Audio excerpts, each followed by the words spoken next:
Hi there. I'm Amy Braverman from JPL, and this is a module on a review of basic probability in preparation for a discussion of inference and uncertainty in big data analytics. So here's the outline of this short section. Some of this may be beneath many of you, but maybe not, so we'll just proceed and see what happens. I'm going to talk about the following topics: what is probability, sample spaces and events, the axioms of probability and some of those corollaries of those axioms, and joint and conditional probabilities. I think we all have an idea in our minds what probability is. The probability it will rain, the probability if I throw 2 dice I'll get 2 6s, the probability that the freeway will be jammed this morning when I try to get on it to go to work, or the probability that global warming is real. Historically and classically, probability has been defined as long-run relative frequency, which conforms, I think, to those examples that I just gave. The canonical example is flipping a coin. If I flip a coin 1 time, what's the probability I get a head? Well, it's a half. And one might say that the reason we think that is because I believe that if I flipped a coin many, many, many times, I should get about heads half the time. And I believe that because I believe that the coin is physically built to come up either head or tail with equal long-run relative frequency. Probability, fortunately, is also a mathematical object, and we can say that it's a set function in that it assigns a number, in this case a number between 0 and 1, to a set. So we're going to need a couple of definitions before we proceed with that. Let's define a trial to be a measurement or observation of some outcome of some phenomenon. The set of all possible outcomes of a trial is called the sample space, and it's traditionally denoted by a capital S. Examples are the possible sexes of a newborn baby, that would be a boy or a girl, or the number of minutes I have to wait to get on the freeway to go to work this morning, and that would be a number between 0 and infinity, tending toward infinity if you live here in Southern California. An event is a subset of the sample space. So event E might be the event that the newborn baby was a boy, or the event that I was able to get on the freeway in 5 minutes or less. So sample spaces and events are sets, and people are very fond of depicting sets and set operations with these things called Venn diagrams, which probably everyone has seen.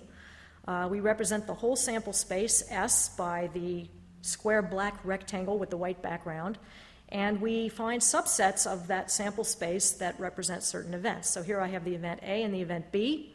The event A is the red one, the event B is the blue one, and I'm going to define certain operations on those 2 sets. For example, the union of A and B, shown in the upper right, are all the elements of the sample space that belong to both A and B. A or B. I make the mistake that I was about to tell you not to make. Or means that the event that you're interested in belongs to A or B. The intersection is shown in the lower left. I'm sure you're all familiar with that. That's the AND operator. That says the element of the sample space is a member of both A and B simultaneously. And over on the right, I've tried to depict give you an idea of what the complement is. The complement means not. And in my little example here, what I've shown you here is B and not A. So hopefully that's clear, and hopefully that is not the first time you've ever seen any of that. So set theory offers us many logical consequences of the mathematical formulation of what I just explained, and there are some laws of set operations which are fairly basic, which you've probably seen before as well. The commutative law, the associative law, and the distributive law, and these things at the bottom called DeMorgans Laws, which essentially says that the complement of the union of a bunch of disjoint sets is equal to the intersection of the complements, and similarly the other way around. These are one of those things that we may or may not end up using later, but it has to be said, or I would probably be run out of the business. Okay, so there are 3 axioms of probability, only 3 things that we have to assume. Probabilities are numbers between 0 and 1 inclusive. The probability of the entire sample space is 1, meaning something must happen on your trial. And axiom 3 says that for any sequence of disjoint events, in other words, events which have an intersection that's empty, they do not overlap in terms of those Venn diagrams, the probability of the union of those events is equal to the sum of their individual probabilities. All other rules of probability can be derived from these 3. So we could stop there and say, if there's anything else you want to know about probability, you can pull out your pencil and paper and figure it out.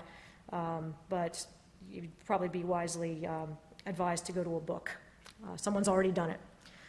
Here's a few of the highlights of the things that you could prove from those 3 axioms. That the probability of A complement is simply 1 minus the probability of A. If A is a subset of B, meaning in terms of those Venn diagrams, if the event A was the red circle and it lay entirely within the bounds of the red circle that defined B, then the probability of A would be less than or equal to the probability of B. And in general, if the probability of A union B, that's A or B, is the probability of A plus the probability of B minus the intersection, minus the probability of the intersection. And that is a little bit of a generalization of the rule about disjoint events. Here what we're saying is if A and B are not disjoint, I have to remember to remove 1 copy of the intersection, otherwise I would have double counted the intersection.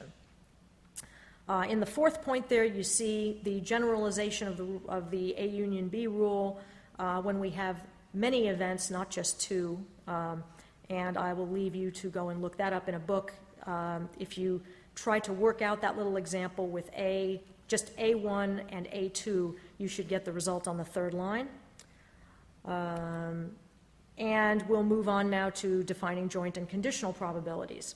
The joint probability of events A and B, we already talked about that. That's the intersection. That's elements of the sample space that belong to both events at the same time. The conditional probability of A, given that B has occurred, is simply the probability of A intersection B divided by the probability of B. And the way to visualize that, I think, with this diagram is to say, well, you might think of that as the area of the intersection, but not now normalized by the area of the entire box labeled S, which would be 1, but simply normalized by the area of the blue circle. The unconditional probability of A is the intersection of A with S divided by the probability of S. Since the probability of S is 1, the unconditional probability of A is just A intersection with the sample space itself. And the usual definition of statistical independence is that the probability of A intersection B is equal to the product of the probabilities of A and B. Now, I would take this moment to make a comment. I often encounter, particularly with my physics friends up at the lab, different uses of the word independent. Sometimes the word independent is taken in an English language sense.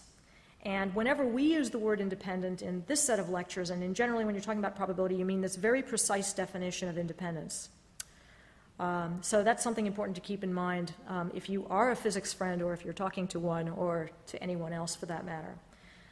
Finally, we can see that another equivalent definition of statistical independence is that the conditional probability of A given B is simply equal to the probability of A. And that has a sort of pleasing interpretation, which is that you learn nothing from knowing that B occurred.